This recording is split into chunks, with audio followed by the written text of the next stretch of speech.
Take legal expert channel पर मैं Rajendra Shah advocate आप लोगों का स्वागत करता हूं।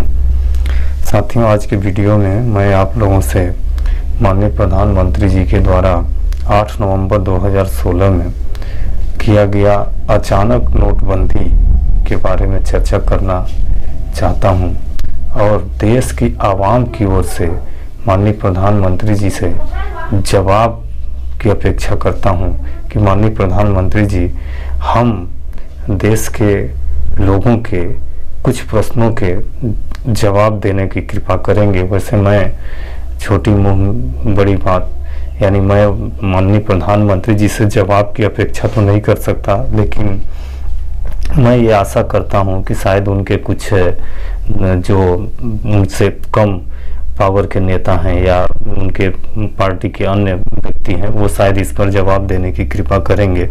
वैसे 2016 में माननीय प्रधानमंत्री जी की मंशा बहुत ही साफ थी और देश के विकास के लिए वो बहुत ही अच्छे कार्य कर रहे थे और इसी आशा और सोच के साथ कि हमारे देश में काला धन कम हो, भ्रष्टाचार कम हो, नोटों की जो जाली करेंसी फैल गई हैं उन करेंसियों पर अंकुश लगाई जा सके, इसको देखते हुए माननीय प्रधानमंत्री जी के द्वारा 8 नवंबर 2016 को नोटबंदी की गई थी।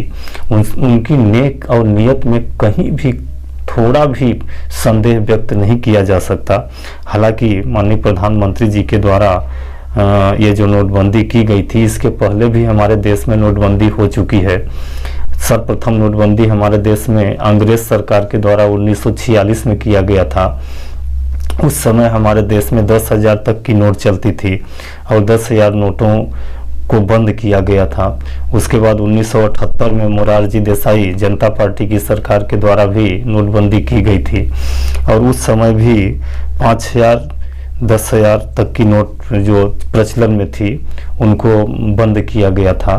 तो नोटबंदी हमारे देश में समय समय पर होती रही है और नोटबंदी से निश्चित ही हमारे देश को फायदा होता है और जो प्रचलन में जाली नोट आ जाती हैं उनसे मुक्ति मिल जाती है। जो काला धन अपने पास सुरक्षित करके रखे रहते हैं उनका काला धन खत्म हो जाता है तथा भ्रष्टाचार पर भी कहीं न कहीं इस पर अंकुश लगता है। ये प्रमाणित तथ्य है और ये ऐसा होता है। लेकिन माननीय प्रधानमंत्री जी से प्रश्न हमारा ये है कि 8 नवंबर 2016 को चालू किया गया और लगभग एक हफ्ता बाद ही इस नोटबंदी को जो बहुत ही अच्छा चल रही थी और सारे देश में एक तरह से हाहाकार मच गया था। जो काला धन रखने वाले लोग थे उनकी नींद उड़ गई थी और वो उन पैसे को कहीं न कहीं खपाने की या फेंकने की या जलाने की चेष्टा में लगे थे, जिससे हमारे देश को निश्चित ही बहुत अच्छी इनकम होती। लेकिन प्रधानमंत्री जी इसी बीच में एक ऐसी स्कीम ला दिए, स्वैच्छिक जमा योजना। अब ये स्वैच्छिक जमा योजना क्या थी साथियों कि स्वैच्छिक जमा योजना के अनुसार कोई भी व्यक्ति कितना भी पैसा बैंक में जमा करे, बैंक वाला या सरकार उनसे नहीं पूछेगी कि यह राशि आप कहां से प्राप्त किए हैं, यानी आपको इनकम आप सोर्स बताने की आवश्यकता नहीं थी। सिर्फ आप 30% टैक्स दे दीजिए, आपका जो काला धन है वो 1 नंबर का हो जाएगा। तो यह योजना लाने की मंशा माननीय प्रधानमंत्री जी की क्यों पड़ी, क्यों लाया गया यह योजना, किसको बचाने के लिए लाया गया यह योजना और इस योजना को लागू करके देश को करोड़ों रुपए की आर्थिक क्षति हुई। इस क्षति के जिम्मेदार कौन है?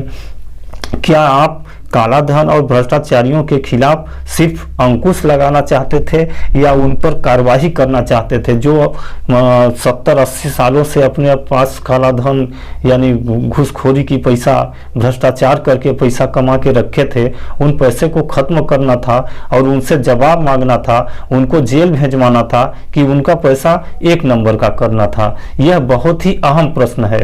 अब इस प्रश्न को हालांकि विपक्ष का यह कर्तव्य है, विपक्ष का यह मूल अधिकार है कि विपक्ष इस प्रश्न को पूछे कि आपने स्वैच्छिक जमा योजना क्यों लाया, किसको बचाने के लिए लाया। लेकिन आज विपक्ष अपना काम भूल गया है, विपक्ष अपना कर्तव्य भूल गया है। इसलिए यह प्रश्न मुझको माननीय प्रधानमंत्री जी से पूछना पड़ रहा है। इसी के साथ मैं अपनी वाणी को विराम देता हूँ। कृपया आप हमारे वीडियो को लाइक और शेयर करें।